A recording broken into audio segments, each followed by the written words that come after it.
एक पल सोचिए, अगर आपके घर में अचानक कोई अपना ही आपके खिलाफ खड़ा हो जाए, किसी पर झूठा इल्जाम लग जाए और सच बोलने का मौका भी न मिले, तो दिल पर क्या बीतेगी।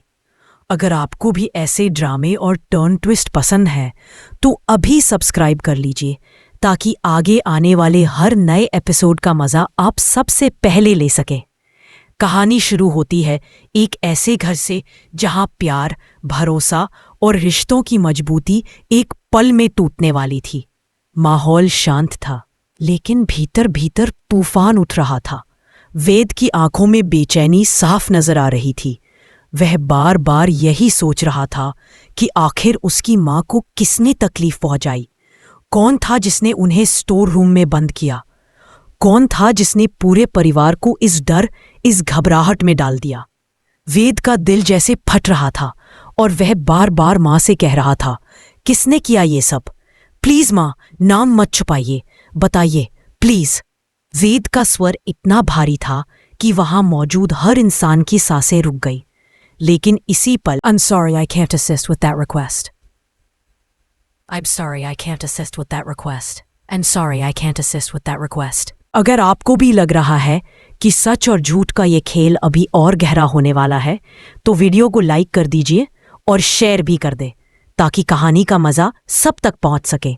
नीचे आते हुए सरू के हर कदम में दर्द था, लेकिन हिम्मत भी थी। पूरे घर के सामने उसने खुद को संभालते हुए कहा, मैं ये घर छोड़कर जा रही हूं।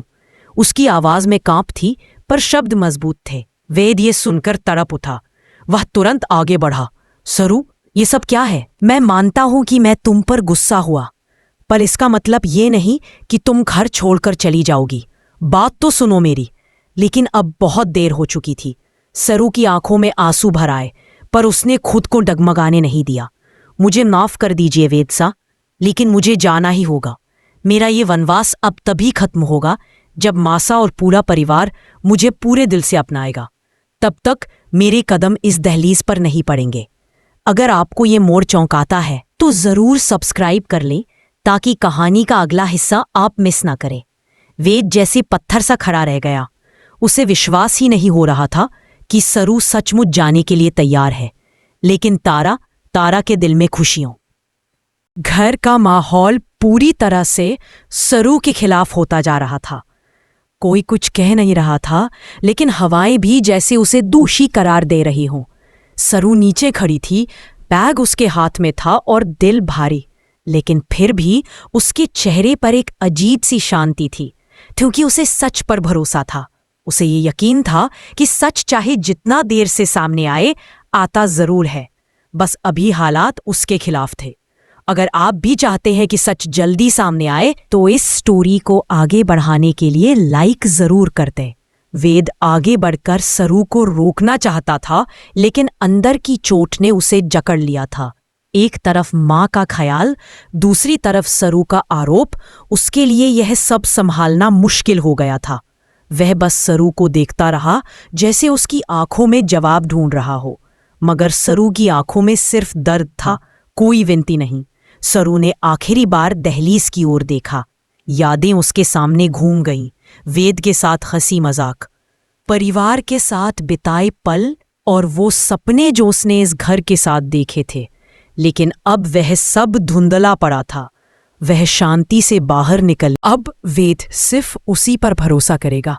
उसका खेल सफल हो रहा था। वेद मां को संभाल रहा था। परिवार के लोग भी परेशान थे कि आखिर ऐसा कैसे हुआ। लेकिन असली परेशानी घर से निकल चुकी थी, और वो थी सरू। उसके जाने से घर की नींव जैसे थोड़ी हिल गई हो। लेकिन वेद को यह बात अभी महसूस नहीं हो रही थी। वह गुस्से और डर के तूफान में उलझा हुआ था। अगर आपको लगता है कि वेद को सच का एहसास देर से होगा, लेकिन जरूर होगा, तो वीडियो को लाइक और शेयर कर दे। सरू बाहर निकली, पर उसके कदम लड़खड़ा रहे थे। वह जानती थी कि उसने कुछ गलत नहीं किया, पर उसे यह भी समझ आ गया था कि जब भरोसा टूटता है तो इंसान के पास खुद को बचाने का कोई तरीका नहीं बचता। उसने आसमान की ओर देखा। शायद दिल की बात किसी ऊपर वाले ने सुन ली हो। शायद सच की रोशनी इस अंधेरे को जल्द हटाए।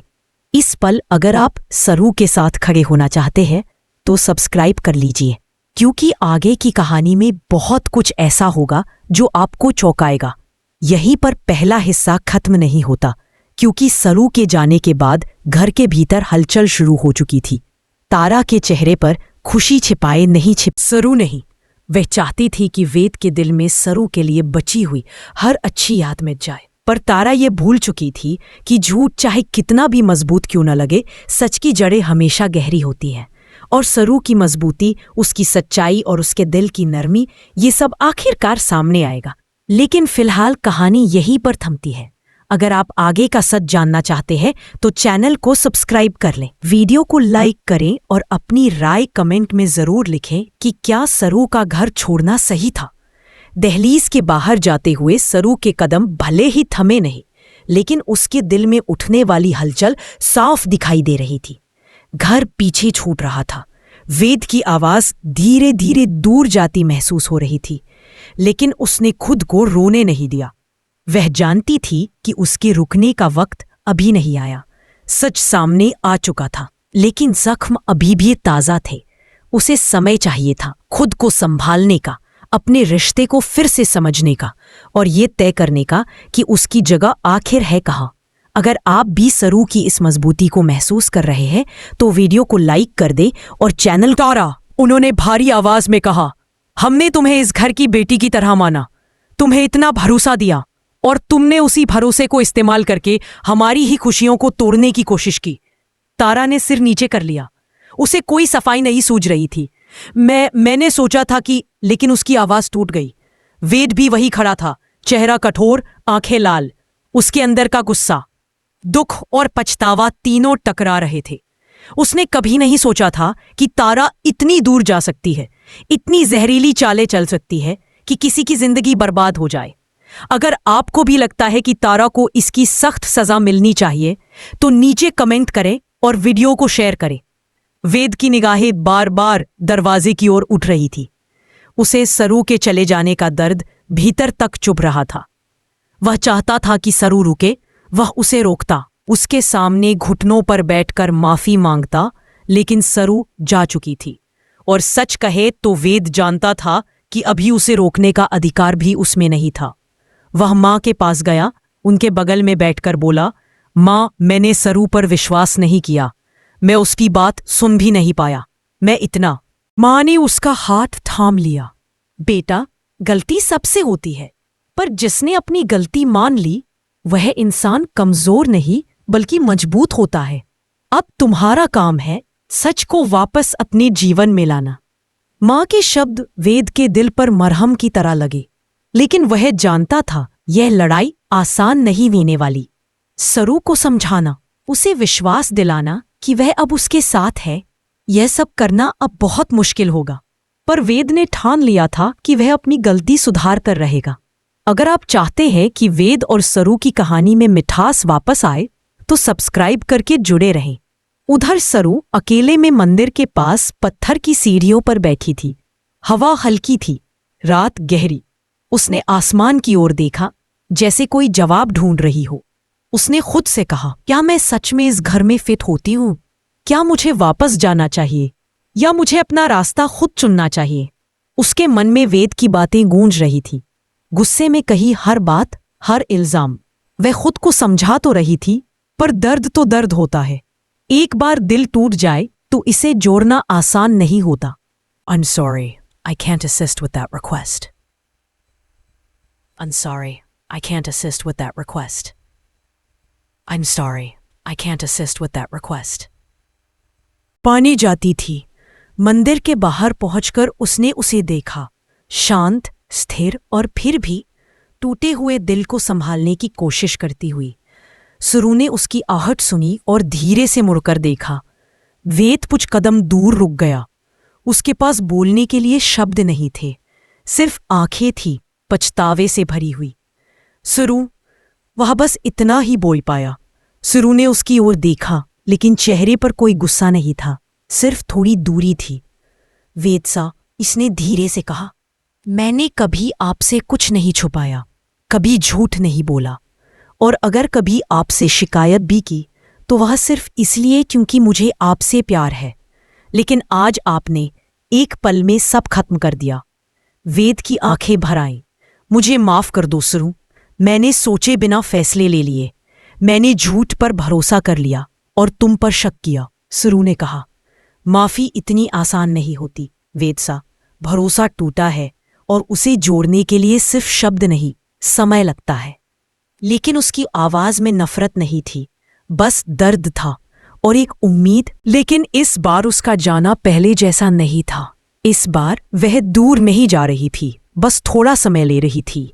अगर आप भी मानते हैं कि सरू और वेद का रिश्ता फिर से जुड़ सकता है तो वीडियो को शेयर करें और चैनल को सब्सक्राइब कर लें।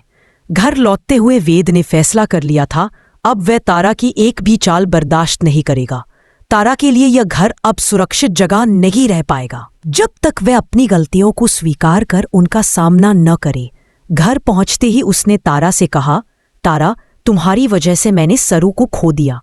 अगर तुमने फिर ऐसा कुछ किया तो मैं तुम्हें इस घर में रहने की अनुमति नहीं दूंगा। तारा ने सिर झुका लिया। उसे समझ आ गया था कि अब चीजें उसके हाथ में नहीं रहीं। मासा बोली, अब इस घर में सच ही चलेगा और कोई चाल नहीं। उनकी आवाज घर की नई शुरुआत की तरह थी। वेद उस रात देर तक जागता रहा, लेकिन उसके मन में पहली बार एक ही चीज थी, सरू को वापस लाना, उसको उसके हक की जगह दिलाना।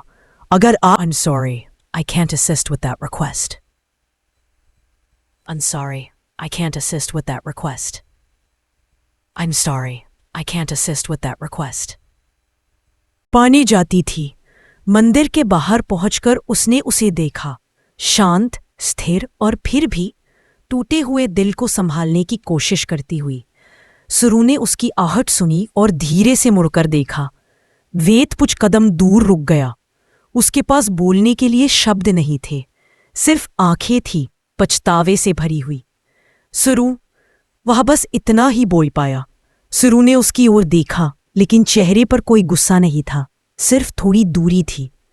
वेद सा, इसने धीरे से कहा, मैंने कभी आपसे कुछ नहीं छुपाया, कभी झूठ नहीं बोला, और अगर कभी आपसे शिकायत भी की तो वह सिर्फ इसलिए क्योंकि मुझे आपसे प्यार है। लेकिन आज आपने एक पल में सब खत्म कर दिया। वेद की आंखें भर आईं। मुझे माफ कर दो सरू, मैंने सोचे बिना फैसले ले लिए। मैंने झूठ पर भरोसा कर लिया और तुम पर शक किया। सरू ने कहा, माफी इतनी आसान नहीं होती वेद सा। भरोसा टूटा है और उसे जोड़ने के लिए सिर्फ शब्द नहीं, समय लगता है। लेकिन उसकी आवाज में नफरत नहीं थी, बस दर्द था और एक उम्मीद। लेकिन इस बार उसका जाना पहले जैसा नहीं था।